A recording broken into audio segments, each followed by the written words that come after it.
So, I was supposed to do a true story Tuesday, but as you can see, it's damn near Friday, so sorry. I've been meaning to talk about this shit for a while. I actually told this story to some of the people that were watching my blog TV. And for any of you guys who don't follow my blog, but you do follow my YouTube, if you want to be alerted on blog TV, let me know if you even care to see that, because blog TV is like some shit I do randomly. But if you guys would appreciate it if I made a video when I do my blog TV, let me know, because I know some people do it. I don't know if it matters, or if anybody would care. So let me know. So a few months ago, when I was in New Orleans, I was leaving work really, really late. It was like 3 o'clock in the morning, and I'm waiting for the St. Charles streetcar. And I'm there for probably like 30 minutes and I don't see a streetcar. And I'm reading the schedule and it says that one should be coming soon. Actually, my phone told me one should be coming soon and it never came. So, I'm just looking around, standing around. And the thing about New Orleans is it's small as fuck. Like, I constantly was seeing the same people over and over again. And so, who should I happen to see? The old man that works at my favorite bar. So he's coming down the street carrying this big ass plastic bag. And he comes up to me and he's like, "Darling, what's up?" And I was like, "What's going on? I don't know your name, but hello. You've served me beer." So this old man starts talking to me about how he just got off his shift and how he's so tired and da da da da.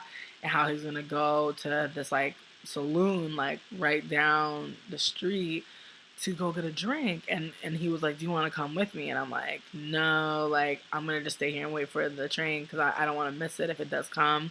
On some SpongeBob shit, you feel me? Like I would really hate to go over here and then have the shit come and really like just diss me, because I really been waiting. At this point I had been waiting like an hour. So he ends up telling me that he will buy me a hamburger, and I was like, you know what? It's really right down the street. So I went to go get this hamburger with this old man, and then immediately, as soon as I go inside of the saloon, I'm just like, this shit is so fucking whack. Cause like everybody was grilling us, and I was just like, damn, you can't even get a fucking free hamburger out of this bitch while people judging you, cause you were the old man. Like fuck. Sometimes the elderly are in their right state of mind and they want to offer you some stuff. That's fine with me. I will take a free hamburger. Like, who are you to turn down an old man's hamburger? Like, who am I? I'm gonna take that fucking hamburger. I'm always fucking down for a free hamburger. Like, really? You don't even have to ask. Just bring it with you. So then I'm just like, all right, I'm gonna go back to wait for the train. I just fucking did. Then I see this fine ass dude. It's this white man looking like Prince Eric, like wearing like a white billowy shirt and these nice dress pants and like these dress shoes. And his hair was nice and he was taller than me. And so he came over to me. He was like, "Hey, how you doing?" This nigga was juicing my nuts. Like he was all in my pussy. Pussy. He was real close talking to me and shit. And at first I was really into him, right?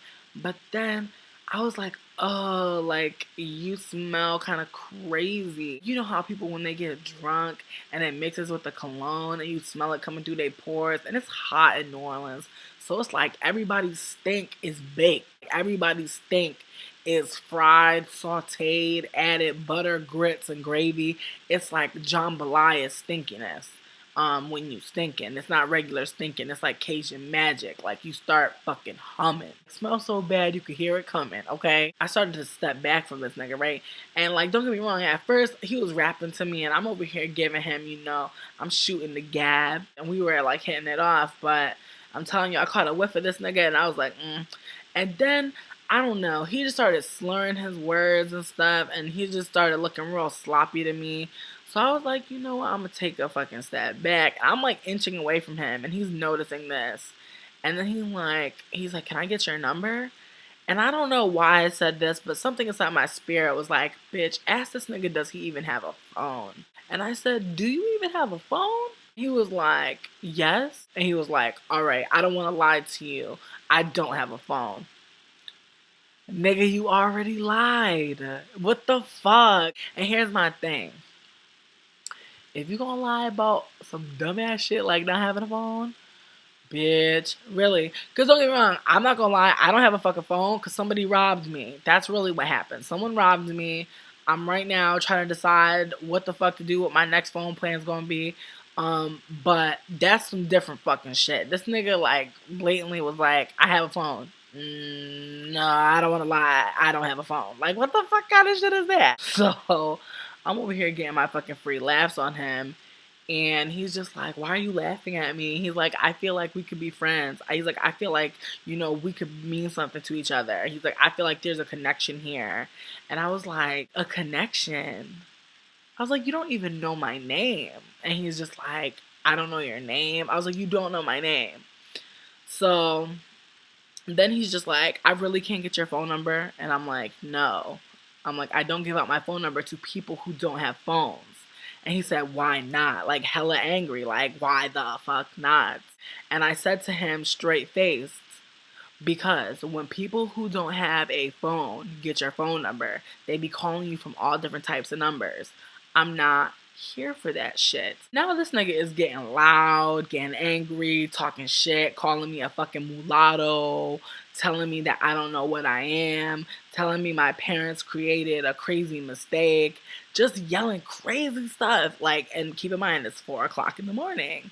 And there's this little man, this like old ass little man just sitting by himself, like on a curb, just watching the shit go down. And I'm just like, wow, like I can't get no help. So then I start calling the police, and this nigga starts walking away from me because he knows I'm not playing. Like, I'm like, nigga, I'm calling the fucking police. Fuck it, you want to play? Let's go. And I'm on the phone talking to the police officer, and I'm just like, sir, like such and such. And at that point I knew his name. Like, he was really rapping to me, giving me his whole beat, right? So I gave them his whole fucking name. I gave them his fucking John Jacob Jingleheimer Smith, my nigga. They were just like, how do you know his full name? I'm like, because he told it to me. They were like, is this your friend or your boyfriend? I'm like, no, this is some random man who's harassing me on the street. And the police officer just sounded annoyed with me. I'm just like, bitch, I'm trying to fucking help you catch some crimes. Scruff McGruff.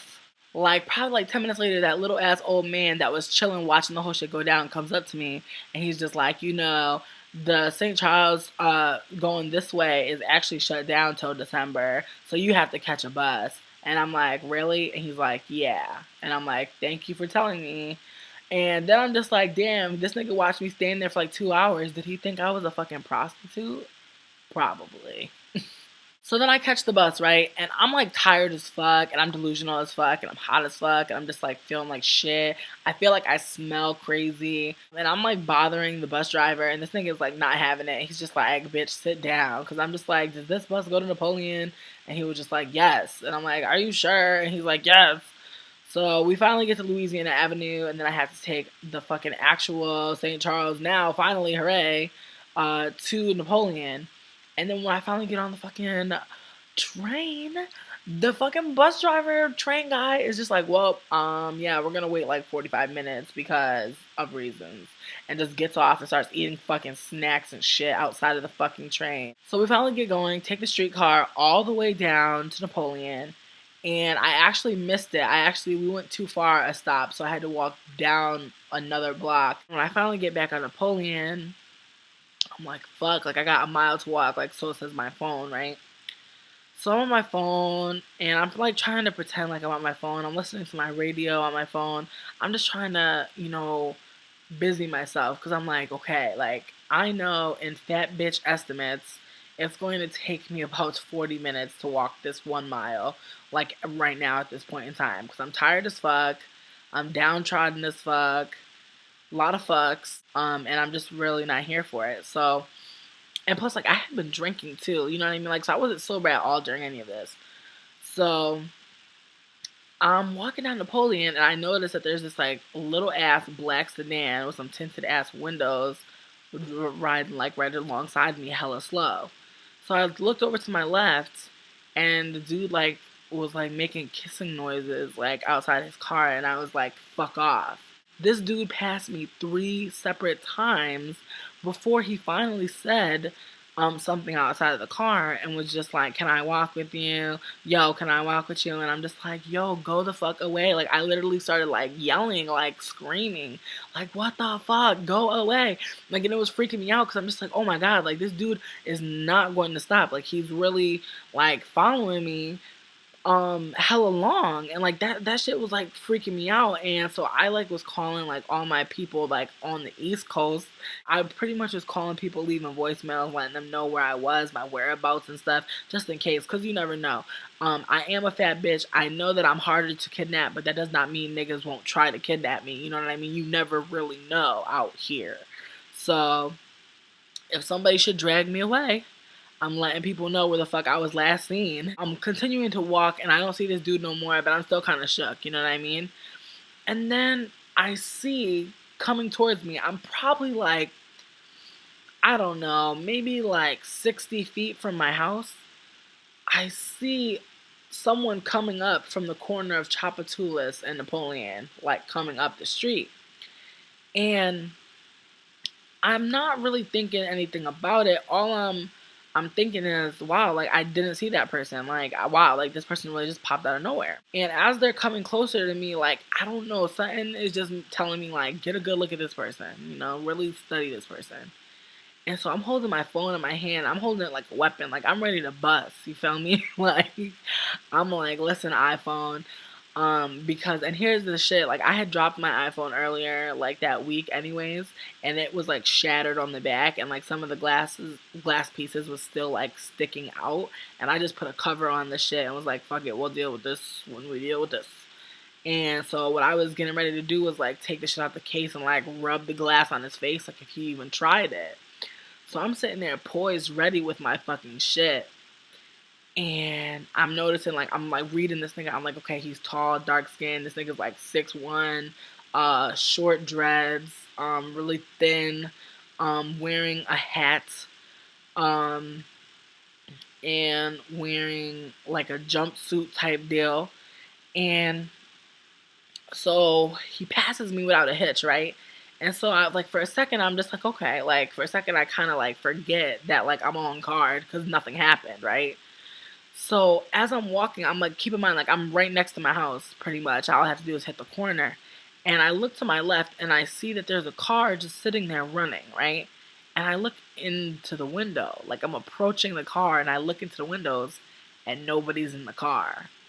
I turn around and the dude that was coming up the street was coming down the street running towards me. So I start screaming, "Oh my fucking god, you're following me?" This is the same dude that had already passed me 3 times earlier and was like trying to talk to me out of his car. So now I'm like bugging out and I'm calling 911 for the second time in the last 5 hours. This time I get a woman on the phone and she's just really saying, you know, what the fuck ever to me. Like she really just doesn't give a fuck about what just happened to me. And I'm hysterical. I'm just like, oh my god, you know. And this guy, like, as soon as I see him, I turn the corner and I started running. And I didn't want to run towards my house, but I ended up running past my house while I was on the phone with the police. And I saw him drive, and he was like peeling out and going crazy. And I actually saw him pull into the parking lot of the grocery store that I went to like every day. Like this is my grocery store. I never like went grocery shopping for like a week's worth of food. I would just get food for that day. So I was always at the grocery store, right? So this dude parks in the grocery store parking lot and then goes into the grocery store. Now once again, it's like 5 o'clock in the morning at this time, and the only people that are allowed to go into a grocery store at 5 o'clock in the morning are people that work there. So I'm sitting here like, oh my god, somebody that works at the grocery store across the street from my house is a stalker and a creeper, fucking creepers, man. But really, that shit had me fucking crazy. I just couldn't even believe, like, twice in one night I was harassed. But, you know, I get harassed a lot. You know, street harassment, unfortunately, happens to so many people. But it's very rare that it's to the point where I have to call the police because I'm, like, fearing for my life. Because, honestly, like, if some shit looks kind of shady, if I get the heebie-jeebies, then I'll just dip out and that's that. But this shit was past that. It was past, you know, just dipping out because I got the heebie-jeebies. I was like, I need to report this shit. And the fucked up shit was, After all this shit happened, when I got home, all I wanted to do was smoke a blunt. Like, that's all I wanted to do. They were like, do you want us to send someone out to your area? I'm like, no. I'm like, I just want y'all to know it's some people on Napoleon acting a fool. Don't come down Chapatulas.